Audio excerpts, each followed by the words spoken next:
आगे विधाता सुनो हो भैया पड़तानी पैया जन सूरज से जुड़ जाई ना पैदल पैदल चलले प्रशांत जी कदम से कदम मिलाई ना बिहार में बढ़ल भ्रष्टाचार बा यही पर करी ना विचार बा अरे यहाँ न कवनो शिक्षा बा सिस्टम बिगड़ल चिकित्सा बा मन में लेके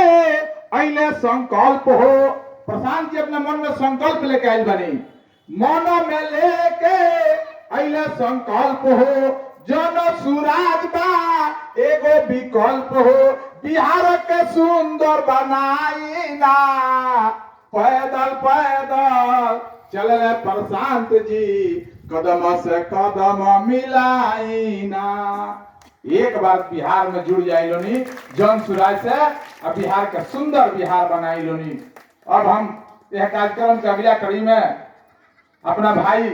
आयरन तिवारी से आग्रह करें कि वहां का दो शब्द जन सुराज में कहीं।